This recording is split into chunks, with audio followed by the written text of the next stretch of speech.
What is going on, y'all?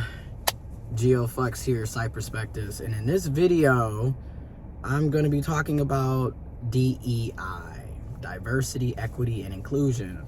I uploaded a 30-minute video the other day, but for some odd reason the audio was not present. I don't even know how that happened, but odd. A lot of things are odd right now. So let's talk about DEI, diversity, equity, and inclusion.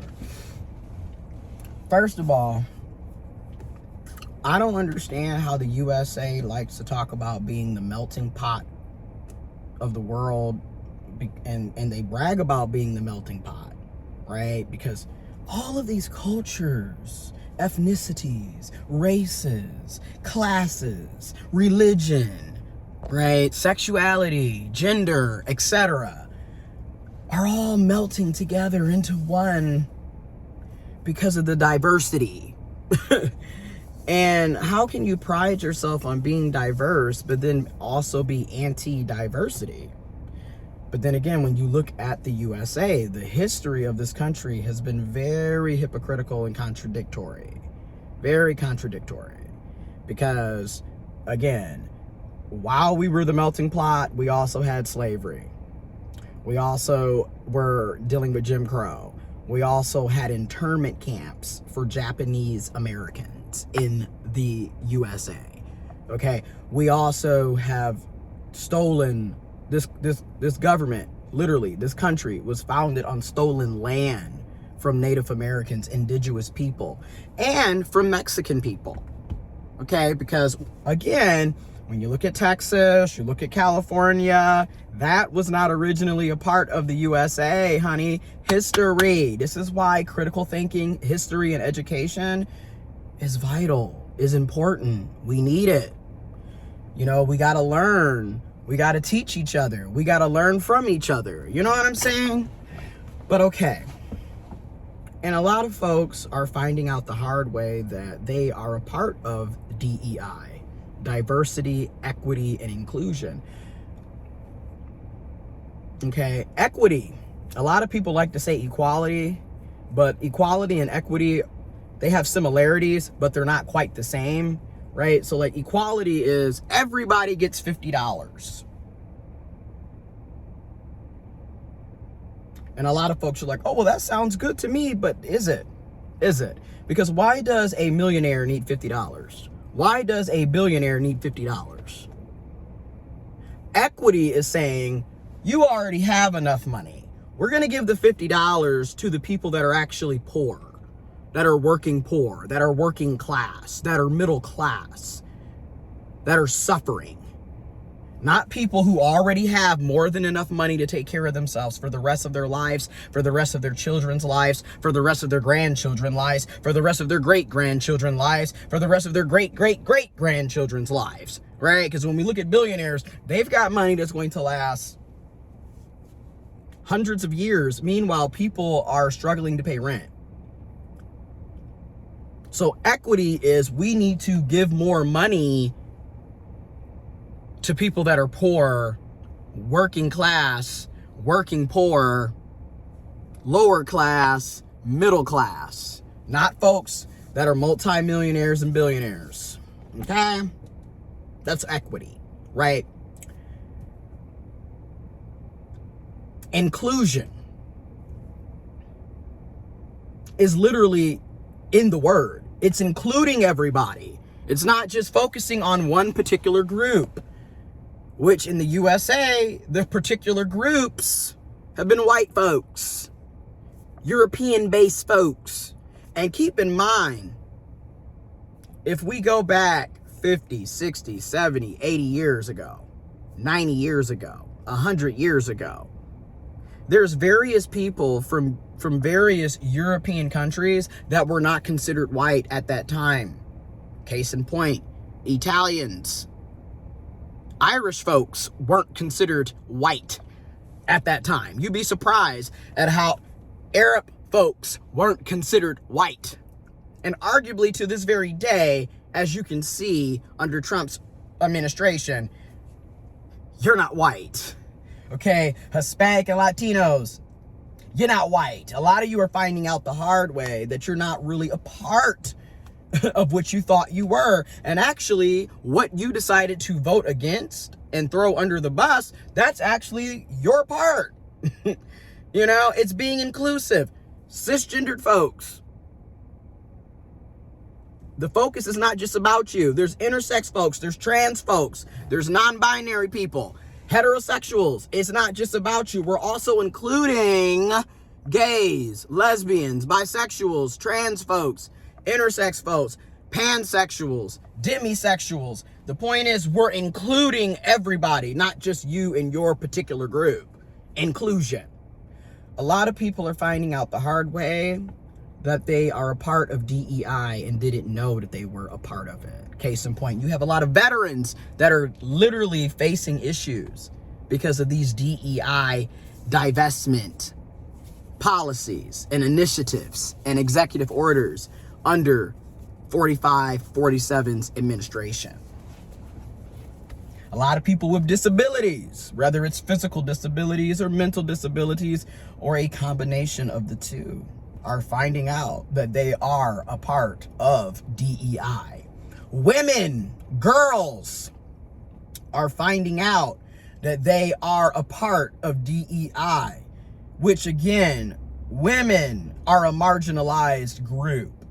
Cis women, trans women, intersex women are a marginalized group of people, okay?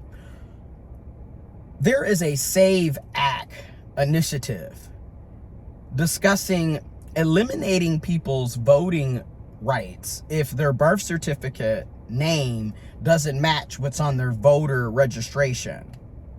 Mind you, a lot of women don't have the same last name. They don't have their maiden last name because they decided to get married, which is another issue in of itself. It is 2025. You really don't need to be taking a male's last name, because again, as much as we talk about fighting against patriarchy and misogyny, you're still practicing patriarchy and misogyny the vast majority of the time. And when you look at a lot of European, Western world, and just in general, because even in other parts of the world, it's the same setup. Marriage, again, is a very patriarchal, misogynistic structure. Number one, they're treating you like property. That's why you lose your last name. Because for the longest, women were viewed as property, not actual individual humans with bodily autonomy and rights. Hence why you're taking the typical cis male's last name. Meanwhile, you could just have your last name. You could have a hyphenated last name to show equality, equity, inclusion. Okay? Because if that's the case, how come she can't also take claim that you are her man, her husband? Y'all don't want to, cis men don't want to be considered property, but they want to consider everybody else property. I'm just going to keep throwing it out there. You know me. I'm going to keep coming with it. A lot of folks are finding out the hard way. You know, your children that have cerebral palsy, your children that require special education, you know, IEPs. Yeah, they're under attack with DEI. Because again, a lot of these DEI policies were literally put in place to make sure that you weren't being discriminated against, that you weren't being excluded based on a demographic or an identity that you hold. They're trying to defund and disband the Department of Education in a time when folks clearly don't have critical thinking skills, clearly are uneducated and uninformed. And they've been trying to defund the public education systems for decades. And if we really go back, the beginning of this started when Brown versus Board of the Education was ruled that it was illegal for things to be separate. It was illegal for there to be segregation, and it was clearly found that things weren't actually equal. It was supposed to be separate but equal, which that came through a Supreme Court ruling in 1896, Plessy versus Ferguson. So 58 years prior to Brown versus the Board of Education in 1954, the USA had determined in 1896 with Plessy versus Ferguson that it was okay for things to be separate and have legal segregation, aka Jim Crow, as long as things were equal, even though they were never equal. And 58 years later, in 1954, it was literally ruled by the U.S. Supreme Court, this is illegal, and it hasn't been equal. So Brown versus the Board of Education set a precedent. So when you think about that, ever since then, we've literally been seeing the federal government and various state governments defunding public education because they didn't want black children going to school with white children. They didn't want brown children going to school with white children. This has been an ongoing issue. Then when we start bringing in class dynamics with race dynamics, right? They didn't want poor children, lower income children going to school with the middle class and the upper class children.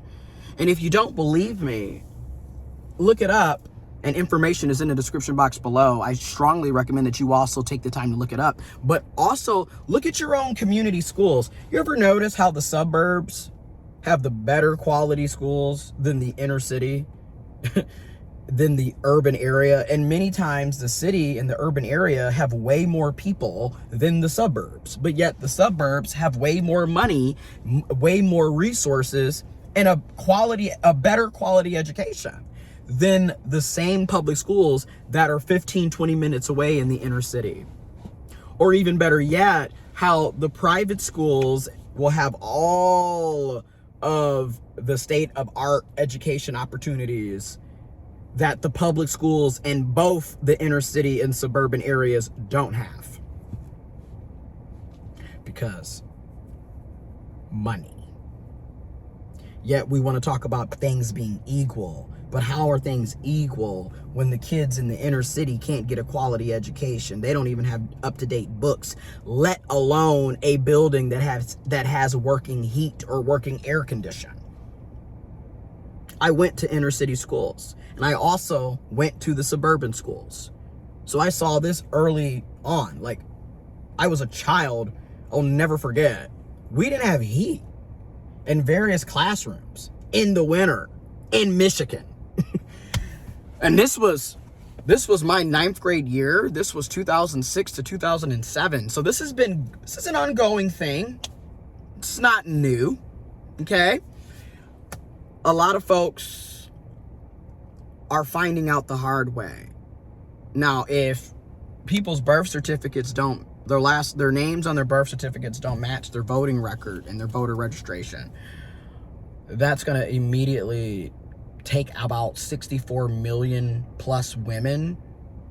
It's going to take their rights to vote away because they haven't updated their voter registration. Because a lot of people have different last names. I mean, people get married, right?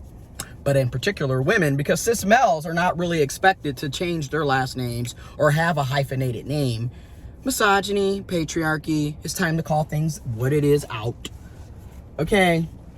Then for trans folks, there's already, at the federal level with the executive orders, trans people can't get their legal documents updated, corrected to reflect who they are, to reflect the proper identification information at the federal level. Which means, your social security, your U.S. passport, and then folks that trans and intersex folks, that have submitted that paperwork are literally getting the paperwork back ripped up, shredded up. Looks like somebody burnt the person's birth certificate, their application, their original US passport, which technically is illegal because it's technically illegal to defame or destroy legal federal documents. But this is what's happening under Trump's administration. Can't go to the bathroom, can't play sports. They're rolling back LGBTQIA plus rights in general, but transgender folks and intersex folks are literally at the forefront. We've been having our rights denied and taken away from us. Then when you get to individual states, depending on where you live, you may or may not have rights as well. And ironically enough, it's typically the Republican red states. And I hate saying red Republican states, blue Democrat states. The reason being is there are people voting for both parties in all of the states. There are people voting for third parties in all of the states. What happens is, supposedly, majority rules. So that's where we get the red state, blue state stuff from. Because the idea is, well, the Democrats carried this state numerically. And the Republicans carried that state numerically. Prime example, right? You look at California, then you look at Mississippi. You know what I'm saying? So one's a blue state, one's a red state. You look at New York, then you look at Alabama. One's a blue state, one's a red state. You know what I'm saying? So that's that. Again, in the areas that Republicans have majority, those are the states that typically have less rights for people across the board, but especially for LGBTQIA+, and especially for transgender folks, intersex folks.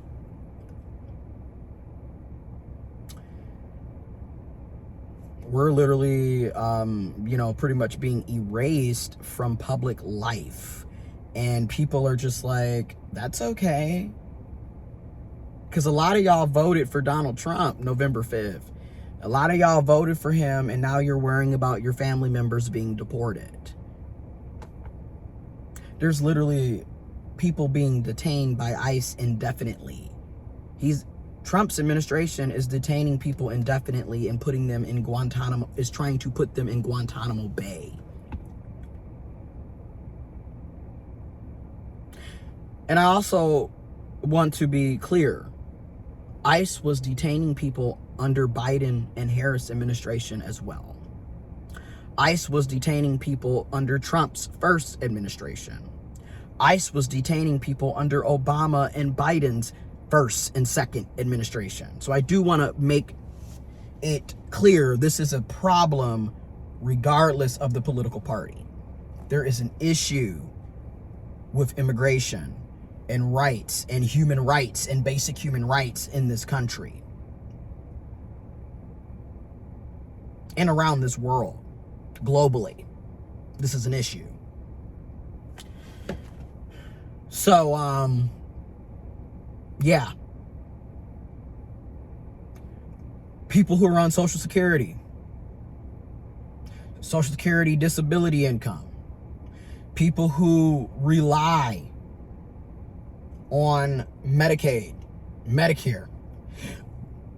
We have them, denying health care to trans and intersex children and youth. And now they've been coming for adults.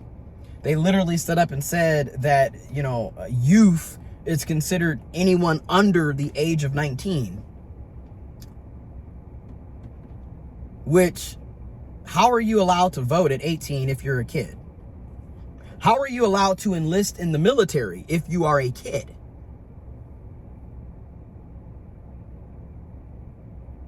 $18 and up is what we have always considered as an adult.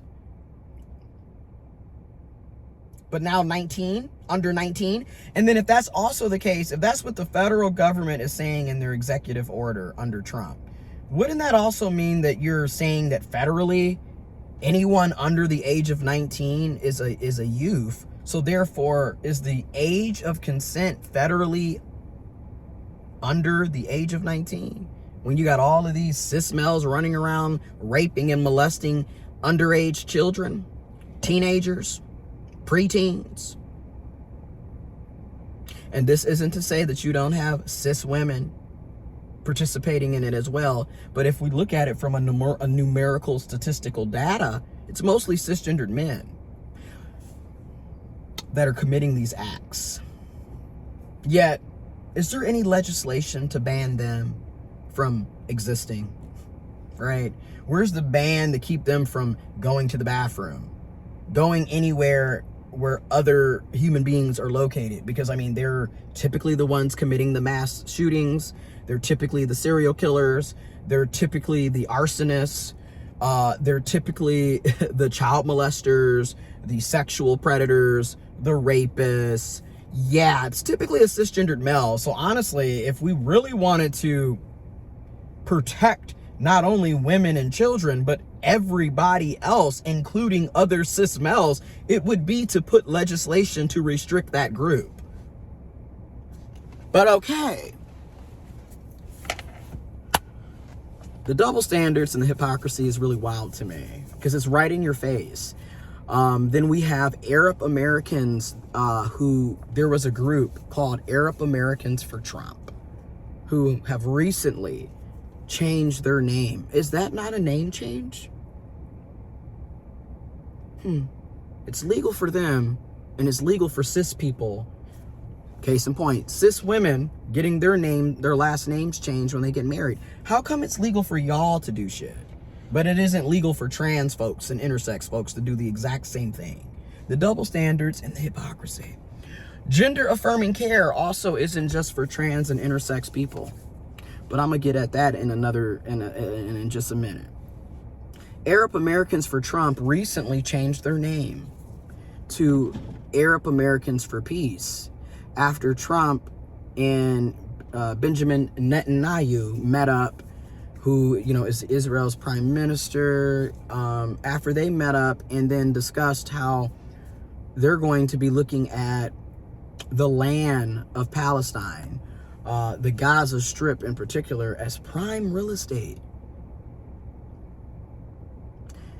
And if you haven't been aware, the people of Palestine have been in a genocide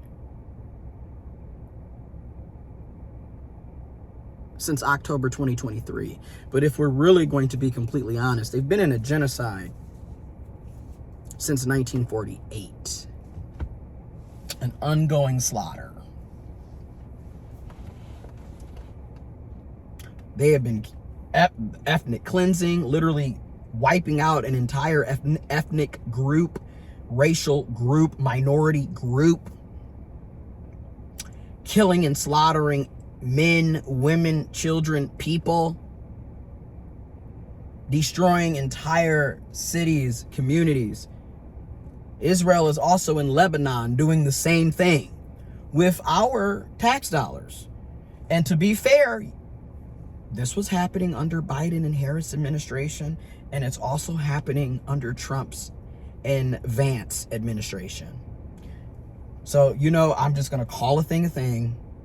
Both political parties are complicit in the atrocities that are taking place in Palestine.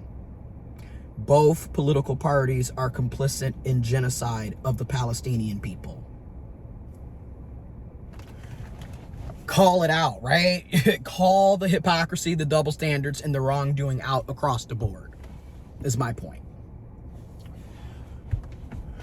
So they changed their name, right? But keep in mind, why would you think Trump is going to be pro-Palestine?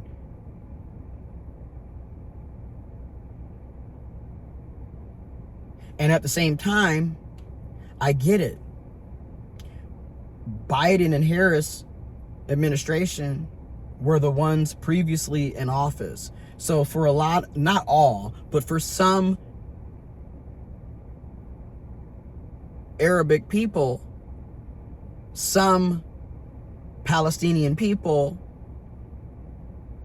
some Muslim people looked at it as, well, it's Biden and Harris that are funding Israel, and they're not doing anything. They're not trying to have a permanent ceasefire. They're not trying to save people. They're not trying to help people. They're steady sending tax dollars, American tax dollars, to fund Israel and their war machine and their country, right? Like, let's just keep it real. Our tax dollars are going there to fund them.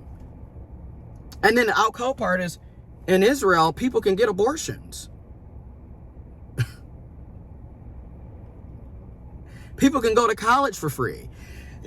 So our tax dollars are funding them getting abortions and them being able to go to school for free. But then here we are in the USA and we can't go to school for free. And abortion federally is illegal.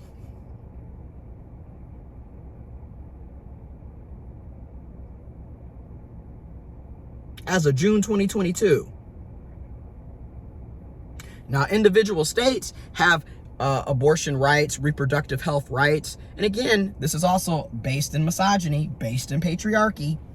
Just gonna keep it real. Call it out. A lot of people are finding out that fat meat is indeed greasy. There's that meme, that video meme where it's like, fuck around and find out. Well, a lot of people fucked around and found out. And unfortunately, a lot of people thought that they were throwing other marginalized communities under the bus and didn't realize that they themselves were marginalized. I mean, you talk about stupid, ignorant, and just selfish, right? And just lack of humanity, lack of empathy for other people. This is also what happens when you are a single issue voter. You end up voting against your own best interests. See, a lot of you are racist. Let's just keep it real.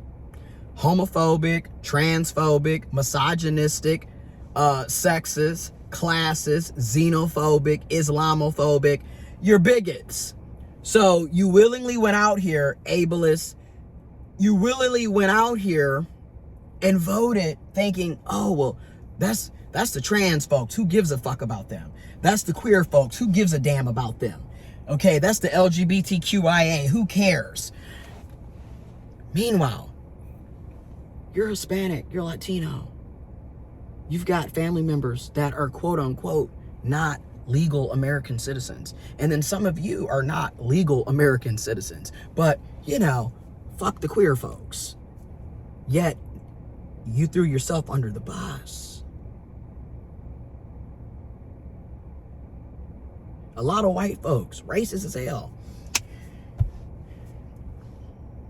they think that diversity, equity, and inclusion is oppression to white folks, and in particular to white cis het and white cis males.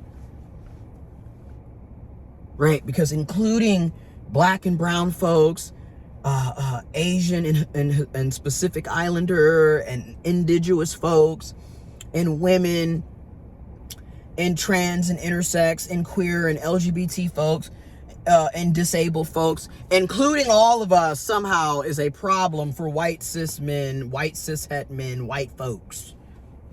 I wonder why that's an issue. Almost as if this hasn't been an issue for centuries with this particular group. Okay. Meanwhile, you thought you were voting against inclusion, diversity, equity, and here it is.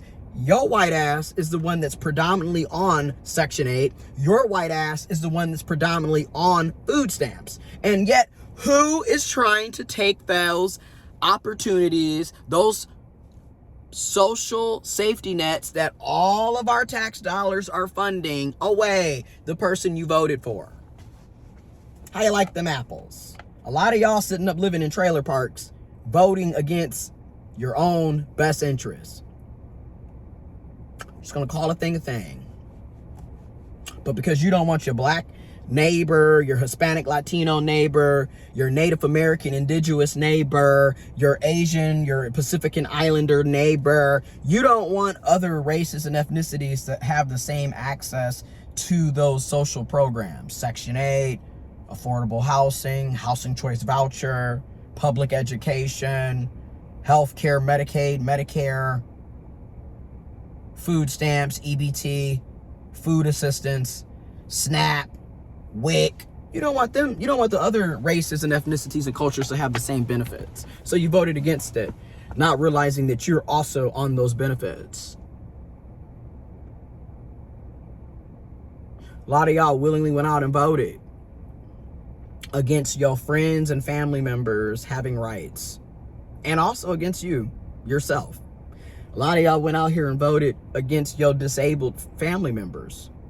So your child with cerebral palsy can't have access to benefits, care, support, education, health care. A lot of y'all have disabilities. That's the alcohol part. People with ADHD, people who are bipolar, people with MS.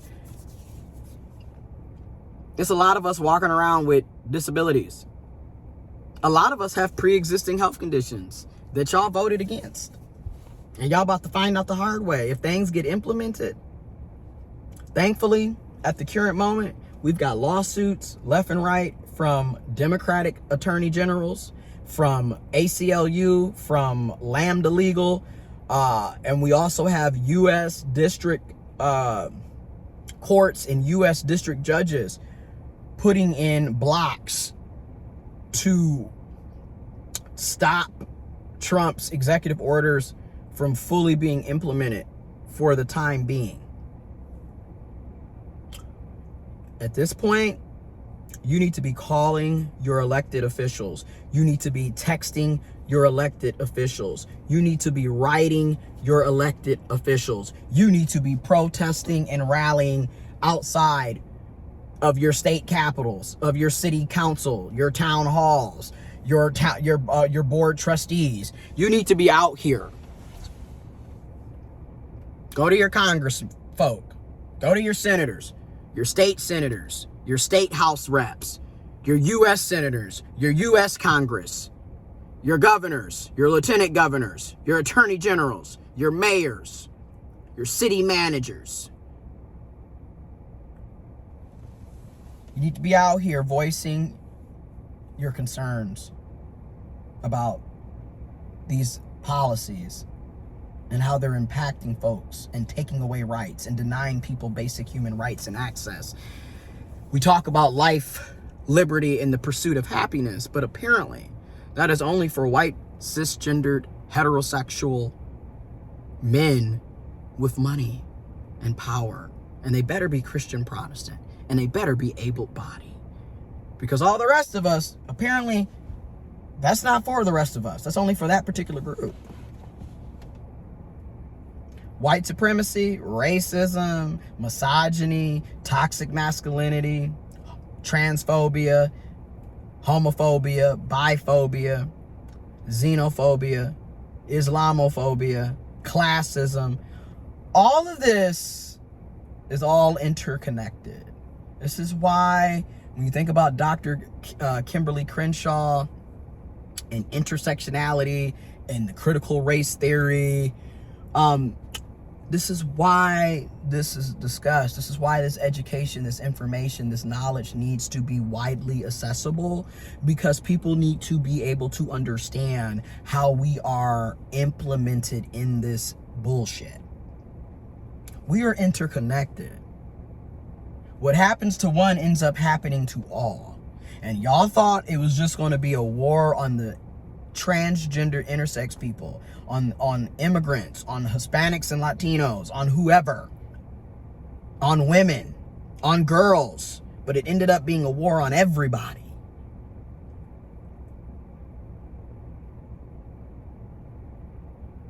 Before I end this video, I want to say this. If you have privileges and you are not actively using your privileges to help people who are marginalized and are literally who don't have access to those privileges, then you are a part of the problem. And you are on the wrong side of history. And what I mean by that is, if you are a cisgendered male and you are not speaking up and out about misogyny, patriarchy, toxic masculinity, transphobia, homophobia, you are a part of the problem. If you are a white person and you are not speaking out against ICE, detaining people, breaking up families, racism, you are a part of the problem.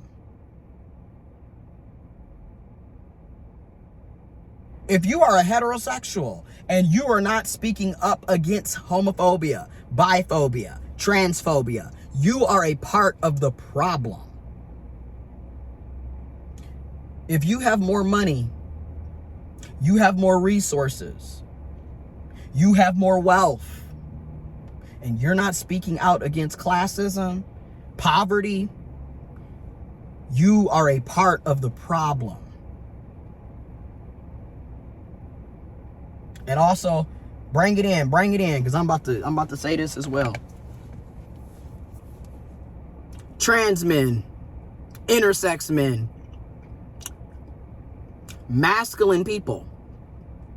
If you're not speaking out against transphobia, you are a part of the problem. Because let's be real. Yes, we are trans. Yes, we are intersex, but we are trans men, intersex men, masculine presenting people. And we still get a piece of that male privilege. Now, it's not quite the same as cisgender males. They have way more privilege than us still. But when we look at who's being attacked primarily, when they talk about the trans community, the intersex community, they're attacking trans women and girls. They're attacking feminine people. So we need to also recognize our privileges as intersex trans men, as masculine people, okay? A lot of y'all claim that's your friend. You claim that's the person you love, your boyfriend, your girlfriend, your romantic partner. That's your family. But then you turn around and vote against them having rights, having the same freedoms and privileges that you have. So really, that's not your friend. That's not your family. And you don't love that person. You don't care about that person. It's like, and that's the other thing that I keep trying to tell trans and intersex people. Just because somebody is sleeping with you and having sex with you does not mean they give a damn about you. Does not mean they care about you having rights and freedoms. A lot of times you are being fetishized and you are being sexualized. They don't give a damn about you. They'll sit up here and hook up with you and then turn around and be at a Trump rally tomorrow. Okay? You better start recognizing game. Okay? Information is in the description box below. Clearly, I am anti-Trump. But also, I want to make it clear, the Democrats are a part of the problem too. You got a lot of Democrats who lack a backbone and have not stand up for the right things, okay? You have a lot of Democrats who are just as complacent and complicit in the ongoing oppression in this country and around the world. So it's time to hold everybody accountable for the fuck shit that they continue to be on.